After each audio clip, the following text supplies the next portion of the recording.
আসসালামু আলাইকুম ওয়া রাহমাতুল্লাহি ওয়া বারাকাতুহ। তিরমিজি শরীফৰ এটি হাদিসৰ আছে, যিয়ে তিনিবাৰ আউযু বিল্লাহিছ সামিউল আলিম মিনাশ শাইতানিৰ ৰাজিম পঢ়ি এবাৰ সূৰা হাছৰৰ শেষৰ তিনিটা আয়াত পঢ়িব, তেওঁৰ বাবে ৭০,০০০ ফিৰিস্তাই আল্লাহৰ আদেশক্ৰমে পহৰাদাৰী কৰিব। পুৱা পাঠ কৰিলে গোটেই দিনটোৰ বাবে উক্ত ফিৰিস্তাসকলে তেওঁলোকৰ উক্ত দায়িত্ব পালন কৰি থাকিব। সন্ধিয়া পাঠ কৰিলে গোটেই ৰাতি ফিৰিস্তাসকলে তেওঁৰ বাবে নিৰাপত্তামূলক ব্যৱস্থা গ্ৰহণ কৰিব, আৰু যদি এই সময়ছোৱাৰ ভিতৰত তেওঁৰ ইন্তেকাল হয় তেন্তে তেওঁ মৃত্যুৰ যন্ত্ৰণা অবিহনে ইন্তেকাল হ'ব।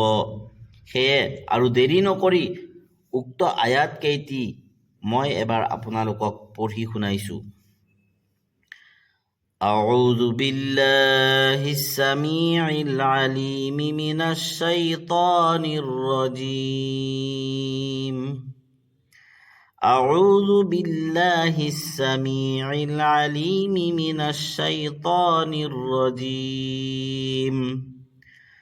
أعوذ بالله السميع العليم من الشيطان الرجيم.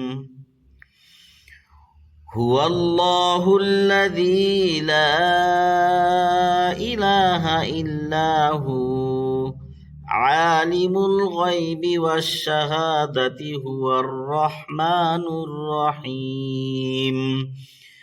هو الله الذي لا إله إلا هو الملك القدوس السلام المؤمن المهيمن العزيز الجبار المتكبر سبحان الله عما يشركون.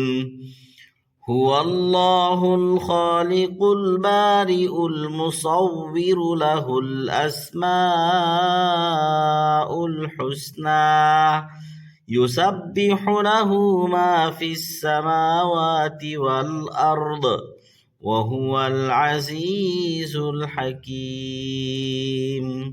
صدق الله العظيم. আপোনালোকে সওয়াবৰ আশাত ভিডিঅ'টো যিমান পাৰে সিমান শ্বেয়াৰ কৰি দিব।